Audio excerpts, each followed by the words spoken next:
Hi అండి అందరికీ. ఇంకా ఈరోజు ఎపిసోడ్ అయితే అసలు సూపర్ అని చెప్పొచ్చు. రాజేంద్ర ఇచ్చిన ట్విస్ట్‌కి అయితే పల్లవి శ్రేయానైతే గిరా గిరా గిర గిర గిర గింగిర గిర గిర గిర గిర గింగిర గిర గిర గిర గిర నా పిండి ఎలానైతే గిరా గిరా గిర తిరుగుతుందో ఇంకా వాళ్ళ సిచ్యువేషన్ కూడా అలాగే ఉందని చెప్పొచ్చు. అసలు రాజేంద్ర తీసుకున్న నిర్ణయం అయితే సూపర్ సూపర్ సూపరోబ్యస్య అనే చెప్పాలి.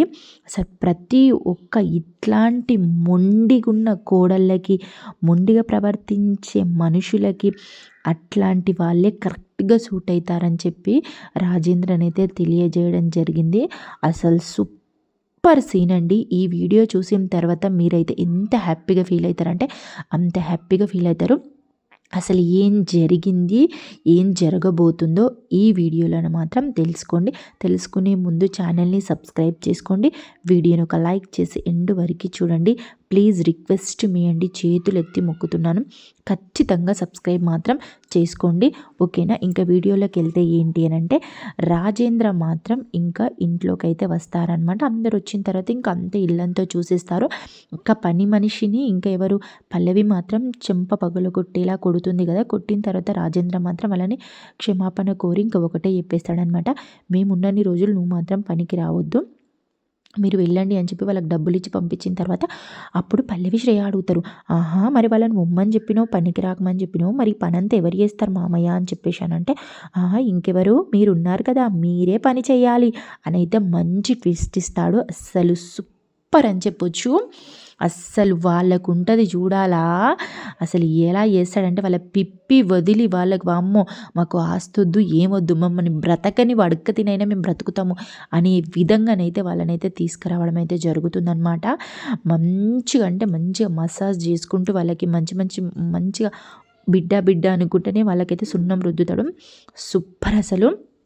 ఇంకా అలా అనేసరికి షాక్ అవుతుంది. శ్రేయ పల్లవి అడుగుతారు, ఏంటి అసలు ఇంట్లో ఒక మిక్సీ లేదు, గ్రీజర్ లేదు, మళ్ళీ అసలు ఇల్లంతా ఎవరు క్లీన్ చేస్తారు, బయట అదంతా ఎవరు క్లీన్ చేస్తారు, అసలు స్నానం ఎలా చేస్తారు చెప్పండి, అసలు ఎలా ఎలా బ్రతుకుతారు, అసలు ఎలా వంట చేసుకుంటారు, మేమే వంట చేసుకొని మేమే తినాలి అంటే, అవును మీరే రోజు పెండ కలిపి వాకిట్లో కల్లాపి చల్లాలి, ఇల్లు నూకాలి, తుడవాలి, అలాగే వేడి నీళ్ళు కావాలి అంటే గ్లీజర్ ఉండదు, కావాలి అంటే చన్నీళ్ళు చేయాలి, లేదంటే కట్టెల పొయ్యి తెచ్చుకొని కట్టెల పొయ్యి మీద మంట పెట్టుకొని ఒక కుండి ఉంటుంది, ఆ కుండి కౌగిల్లో మీరు వాటర్ కాగబెట్టుకోవాలి, అంతే.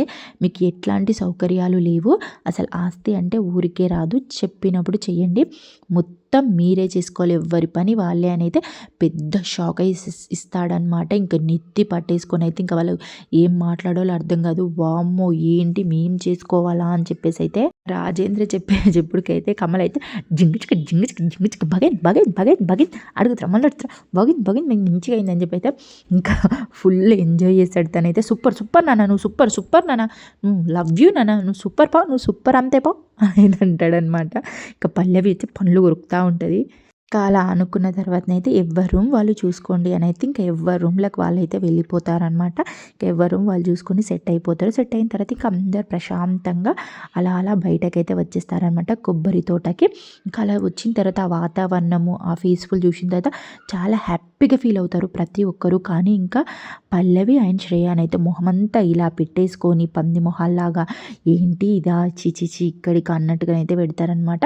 అప్పుడు అక్షయ్ అంటాడు, ఆ ఏసీలలో అక్కడ ఉండే కన్నా ఈ చల్లని ప్రదేశంలో ఉంటే ఎంత బాగుంది కదా, ఈ చెట్ల గాలి అసలు ఎంత స్వచ్ఛంగా, అసలు ఎంత హ్యాపీగా, మనసుకు ఎంత బాగా అనిపిస్తుంది కదా అని చెప్పి అయితే తను అంటాడనమాట. అక్కడ అసలు మనకి ఇట్లాంటివి అసలు ఏవి దొరకవు, అసలు ఇక్కడ చూడు ఎంత బాగుంది కదా, మనం అన్ని డబ్బులు పెట్టినా మనం ఇంత హ్యాపీగా ఉండలేము అక్కడ, ఇంత పీస్ఫుల్గా, ఇక్కడ చూడు అసలు ఎంత బాగుందో అని చెప్పి అయితే అంటాడు. పల్లెటూరుకి ప్రశాంతత పేరు ఎందుకంటారు ఇప్పుడు అర్థమైంది నాన్న. అరే అప్పుడు రాజేంద్ర అంటాడనమాట, పట్టణాల ప్రగతికి రాజ్య అభివృద్ధికి పల్లెటూరు వాతావరణమేరా, పల్లెటూరేరా పట్టుకొమ్మలు, పచ్చదనం చల్లదనమే కాదు, ఈ పల్లెటూరంతా కూడా ఇళ్ళ నివసించే మనుషులు కూడా ప్రేమ అభిమానాలతో నిండి ఉంటారు. అప్పుడు అవని అంటది, అవును మామయ్య గారు, తమ పస్తులున్నా కానీ ఎదటి వాళ్ళ కడుపు నింపాలని అనుకుంటారు, మట్టి నమ్ముకొని ప్రకృతితో సహజీవనం చేస్తారు కదా, ఇక్కడి వాళ్ళ మనస్తత్వాలు జీవితాలు చాలా స్వచ్ఛంగా ఉంటాయి. ఇప్పుడు భానుమతి అంటుంది, ఈ ఊర్లో అడుగుపెట్టినప్పటి నుంచి అయితే మనసు చాలా తేలిక పడ్డట్టు, చాలా హ్యాపీగా సంతోషంగా ఉంది అంటే అప్పుడు కమల్ అంటాడనమాట, అబ్బబ్బబ్బబ్బా ముసల్దానా ఇప్పుడు మంచి మాట మాట్లాడినావు కదా నీ నోట్ల నుంచి అంటాడనమాట. సూపర్, కమల్ అయితే బంగారం. ఇప్పుడు రాజేంద్ర అంటాడు, అసలు నీకేమనిపిస్తుంది పార్వతి అంటే, ఏదో తెలియని అనుభూతి అండి, ఇక్కడి వాళ్ళు నిజంగా చాలా అదృష్టవంతులు. అప్పుడు రాజేంద్ర అంటాడు, అందుకే మిమ్మల్ని అందరినీ ఇక్కడికి తీసుకొచ్చాను. అందరు అలా హ్యాపీగా ఫీల్ అవుతుంటే ఇంకా ఎవరు శ్రేయాన్ అయితే అంటది అనమాట, అబ్బో ఏదో ప్యారిస్కి ఇంగ్లాండ్కి వచ్చినంతగా ఫీల్ అయిపోతున్నారు అందరూ. అప్పుడు కమల్ అడుగుతాడనమాట, పల్లవి ఈ ఊరు ఈ అట్మాస్ఫియర్ అంతా చూసిన తర్వాత నీకేమనిపిస్తుంది పల్లవి. అప్పుడు పల్లవి మనసులో అనుకుంటుంది అనమాట, నరకానికి తీసుకొచ్చి స్వర్గం ఎలా ఉన్నట్టుగా అడుగుతున్నాడు, ఎలా ఉంటుంది బావా, చాలా సమ్మగా ఉంది అని అయితే ఇంకా చెప్తుందనమాట. ఇప్పుడు శ్రీకర్ అడుగుతాడు శ్రేయాని, శ్రేయ మరి నీకెట్లుందంటే, అబ్బా అర్జెంటుగా ఇక్కడ నుంచి వెళ్ళిపోవాలని ఉందని మనసులో అనుకుంటుంది, అనుకుని ఇంకా బయటకు అంటది అనమాట, ఏం లేదు చాలా బాగుంది సూపర్, నాకు కూడా నచ్చింది. అప్పుడు ఆరాధ్య అంటది అనమాట, అమ్మ నాకు ఈ చెట్లన్నీ చూస్తుంటే నా ఫ్రెండ్స్ లాగా అనిపిస్తున్నాయి అంటే అందరు నవ్వుతారు అనమాట. నవ్వి అప్పుడు అవని అంటుందన్నమాట, ఇవి నీ ఫ్రెండ్సే కాదు, మనలాంటి అందరినీ పెంచి పోషించే తల్లి లాంటివి. అప్పుడు పల్లవికి శ్రేయ చాలా కుళ్ళుకుంటారనమాట. ఇంకా మనసులో అనుకుంటారు, హవో ఆవిడ హెవీ స్టేట్మెంట్ ఇస్తున్నారే అంటే, అప్పుడు పల్లవి మనసులో అనుకుంటుంది అనమాట, శ్రేయ అనుకుంటుంది, అందరి మనసులా గొప్ప అనిపించుకోవాలి కదా, ఏదో ఒకటి చెప్పాలిగా మరి. వాళ్ళందరూ అలా చిల్లవుతూ ఉంటే అక్కడికి మాత్రం ఏకలింగం అని అయితే వస్తాడనమాట, ఊరు సర్పంచి. వాళ్ళ నాన్న రాజేంద్రకి చాలా క్లోజ్ ఫ్రెండ్ అనమాట. ఐ థింక్ వాళ్ళ నాన్న చనిపోయేంత వరకు తన ఆస్తిపాస్తులు మొత్తం వాళ్ళ నాన్ననే చూసుకునేవాడు. రాజేంద్ర ఆస్తులు అంతా భూములు, ఇల్లులు, పొలాలు అన్నీ. ఇంకా తను చనిపోయిన తర్వాత తన కొడుకైన ఏకలింగం అయితే చూసుకుంటాడనమాట. తన క్యారెక్టర్, తన బిహేవియర్ ఏంటో అసలు రాజేంద్ర కూడా తెలియదు, ఇంత మూర్ఖుడని కూడా తనకు తెలియదనమాట. ఇంకా ఏం చేశాడంటే, తన ఊరికి ఒక సర్పంచ్ అనమాట. సర్పంచ్ అయితే ఆయన మొత్తం అందరి ఆస్తులు, అంతస్తులు, జాగలు, భూములు మొత్తం గుంజేసుకొని రౌడీయిజం అయితే చేస్తాడు. ఇంకా అలా అయితే వాళ్ళకి తెలియదన్నమాట. ఇంకా మామూలుగా మంచి మనిషి లెక్కలు వస్తాడనమాట. సర్వే జన సుఖినో భవంతు, సార్ నమస్తే సార్ అని అయితే వస్తాడు. నమస్తే నమస్తే కానీ అని చెప్పి ఇంకా రాజేంద్రన్ అయితే ఫ్యామిలీ అందరికీ పరిచయం చేస్తాడనమాట. ఈయన ఏకలింగము, ఈ ఊరికి సర్పంచ్ కూడా. వీళ్ళ నాన్ననే మన పొలాలన్నీ చూసుకునేవాడు. ఇప్పుడు వాళ్ళ నాన్న చనిపోయిన తర్వాత ఈయన చేస్తున్నాడు. చాలా మంచి మనుషులు, చాలా నమ్మకస్తులు అని అయితే అంటాడనమాట. అన్న తర్వాత ఇంకప్పుడు తను అంటాడనమాట, ఏంటి సార్ ఇలా వచ్చారు, ఒకసారి చూసి పోదామని వచ్చారా ఊరిని అని అంటే, ఆహా కాదు కాదు ఏకలింగము, నాకున్న ఆస్తిపాస్తులన్నీ మా పిల్లలకు చూపించడానికి వచ్చాను. అలాగే అవి ఒకసారి మనము ఆస్తిపాస్తులను కూడా ఒకసారి పేపర్స్లో అవన్నీ చెక్ చేయాలి అని అయితే అంటాడనమాట. అనేసరికి ఏకలింగానికి అయితే మన భయం అయితే వేస్తుంది. వేసిన తర్వాత వామ్మో ఏంటి ఇంకెక్కడున్నాయి భూములు, ఆస్తులు నీ పేరు మీద, మొత్తం నేనే లాగేసుకున్నాను కదా అన్నట్టుగానైతే ఎక్స్ప్రెషన్స్ అయితే పెడతాడనమాట. పెట్టి చాలా టెన్షన్ పడిపోతాడు. టెన్షన్ పడ్డ తర్వాత ఇంకప్పుడు తను అంటాడనమాట, okay okay sir, okay okay చూస్తాము అని చెప్పేసి అయితే ఇంకా ఫుడ్ అయితే నేను ఫుడ్ తెచ్చాను సార్, అందరు తినండి మీరు అని అయితే అంటాడనమాట. అన్న తర్వాత నువ్వు ఎక్కడికి వెళ్తున్నావు, ఉండు టీ తాగవా మా ఇంటికి రా అంటే, వద్దు పర్లేదు సార్ ఏమొద్దు, మీరు తినండి హ్యాపీగా సంతోషంగా, నేను వెళ్ళొస్తాను అని అంటే, అరే ఎక్కడికి వెళ్తున్నావు ఉండు మనం మాట్లాడదాం అన్నాం కదా అంటే, నేను ఊరు సర్పంచిని కదా అయ్యా, అన్నీ చూసుకోవాలి కదా మంచి చెడులు, అక్కడ ఇక్కడ పని ఉంది నేను వెళ్తాను, మీరు తినండి మనం తర్వాత చూద్దామని అయితే ఇంకక్కడి నుంచి అయితే తప్పించుకొని అయితే వెళ్ళిపోతాడనమాట. ఇంకా వెళ్ళిపోయిన తర్వాత ఇంకా తను ఏకలింగం తెచ్చిన ఫుడ్ మాత్రం హ్యాపీగా సంతోషంగా చేపల కర్రీ, అలాగే పచ్చడి, ఇంకా రోట్లో నూరిన పచ్చడి, మళ్ళీ మ్యాంగో పప్పు, ఇంకా అవన్నీ హ్యాపీగా అందరూ ఇంకా అరిటాకుల్లో వేసుకొని అయితే మంచిగా పచ్చని పొలాల మధ్యలో తింటూ ఉంటారనమాట. ఎంత బాగా అనిపిస్తుంది కదా అసలు, ఇట్లాంటి పీస్ఫుల్, ఇట్లాంటి మైండ్ సెట్, ఇట్లాంటి వాతావరణాన్ని ఇలా తినడం ఖచ్చితంగా లైఫ్లో ఒక్కసారైనా స్పెండ్ చేయాలి ఇట్లాంటి మూమెంట్ని అని అయితే ఇంకా అనుకుంటూ ఉంటారనమాట. అప్పుడు పార్వతి అంటది, నాకైతే కార్తీక మాసంలో వనభోజనాలకు వచ్చినట్టయితే ఉందండి, చాలా హ్యాపీగా అనిపిస్తుంది అని అయితే అనుకుంటారనమాట. ఇంకా అలా అందరు హ్యాపీగా సంతోషంగా తింటారు. అప్పుడు ఇంకా ఎవరు అక్షయ్ అంటాడనమాట, ఇలాగే తిని ఇక్కడి చెట్ల కింద ఒక కురుకు తీస్తే ఎంత బాగుంటుంది కదా అని అయితే హ్యాపీగా ఫీల్ అవుతారు. సిటీలో ఉండి ఒకటేసారి పల్లెటూరుకి వచ్చేసరికి వాళ్ళకు ఒక కొత్త ప్రదేశం. ఇప్పుడు మన పల్లెటూరులో ఉండి ఒకటేసారి సిటీకి వస్తే మనకి ఎట్లా అనిపిస్తుంది, అట్లా సిటీలో ఉన్న వాళ్ళకి కూడా వాళ్ళకి ఇక్కడ చూసే వరకు అంత కొత్తగా వెరైటీగా అనిపిస్తుంది అనమాట. ఎవరికైనా అంతే కదా, రెగ్యులర్గా చూసే వాళ్ళకి అంత నార్మల్, ఏదైనా మనం ఒకటేసారి చూసేసరికి వాళ్ళకి ఒక వింతగా, కొత్తగా అనిపిస్తుందనమాట. హ్యాపీగా ముచ్చట పెట్టుకుంటూ అయితే ఉన్న తర్వాత ఇంకా అలాగే పల్లవికి ఇంకా శ్రేయకైతే మండుతూ ఉంటదనమాట. వాళ్ళకైతే ఇదంతా చూడలేక. అప్పుడు పల్లవి అడుగుతుంది, "అసలు ఇక్కడికి ఎందుకొచ్చినట్టు మామయ్య మనము?" అప్పుడు శ్రేయ అంటుంది, "ఇంక చెప్పేదేముంది, నీకు అర్థం కాలేదా? ఇంకా తనతో మాట్లాడాడు కదా మామయ్య, ఆస్తిపాస్తులు చూడడానికి వచ్చాం, మా పిల్లలకు చూయించడానికి వచ్చామని. అదే చూయించి పంచడానికి వచ్చాము. తెలియదు నీకు, అది కూడా అర్థం కాలేదా?" అని శ్రేయ అంటది. "చెప్పండి మామయ్య గారు, మమ్మల్ని తీసుకొచ్చింది దాని గురించే కదా." అప్పుడు రాజేంద్ర పెద్ద మళ్ళొక బాంబేస్తాడనమాట. "మీరు బాధ్యతగా ఎలా ఉండాలో, బుద్ధిగా ఎలా ప్రవర్తించాలో, కష్టం అంటే ఏంటి, ఇంటిని ఎలా చక్కబెట్టుకోవాలి, ఇవన్నీ తెలుసుకుంటారని తీసుకొచ్చాను." అలా అనేసరికి మాడుపు మొఖాలేసుకొని నోరొప్పలిచ్చుకొని అని చూస్తారు. నా పిండి ముద్ద అలాగే వాళ్ళ నోట్లో పెట్టాలి. ఇప్పుడు శ్రేయ అంటుంది, "అంటే ఆస్తి ఇవ్వడానికి కాదన్నమాట." అప్పుడు రాజేంద్ర అంటాడు, "ఆస్తి కోసం అదే పనిగా అడుగుతున్నారు కాబట్టి చెప్తున్నాను. నా ఆస్తిలో కొంత భాగాన్ని ఆరాధ్య పేరు మీద రాశాను." అనంగనీగా చూడాలి అలా టెన్షను, వాళ్ళ మోకాలు అబ్బబ్బబ్బబ్బబ్బబ్బబ్బ, నేను పిండేసి ఎలానైతే రుబ్బుతున్నానో వాళ్ళ మోకాలు కూడా అట్లా అయిపోయినాయి అని చెప్పొచ్చు. ఇంకా రాజేంద్రన్ అయితే అంటాడనమాట, అలాగే అలాగే మీ వారసులకు ఇస్తాను ఆస్తి అని అయితే అనేసరికి ముసలోడు ఇంత ట్విస్ట్ పెట్టిండేంట్రా అనుకుంటారు. అప్పుడు పల్లవి అంటుంది, "ఏంటి ఆస్తులు అడిగిన మాకివ్వకుండా మా పుట్టబోయే పిల్లలకి ఇస్తారా?" అప్పుడు శ్రేయ అంటుంది, "అంటే ఆస్తులు అనుభవించే అదృష్టం మాకు లేదా, మా పిల్లలకేనా?" అప్పుడు రాజేంద్ర ఒక మంచి నీతి సూత్రం చెప్తాడు, "ఆస్తి ఉంటేనో ఇస్తేనో ఎవరూ ఆనందంగా ఉండలేరు. సంతోషంగా ఉండడానికి, సంతోషపరచడానికి ఎన్నో విషయాలున్నాయి. మీరు ఆస్తుల గురించి తప్ప అట్లాంటి సంతోషాల విషయాల గురించి ఆలోచించట్లేదు. మీ ఇద్దరు మీ భర్తలతో సవ్యంగా కాపురం చేస్తున్నారనే సంతోషం కూడా మాకు లేదు. తల్లులు కావాలనే కోరిక మీకు లేదు.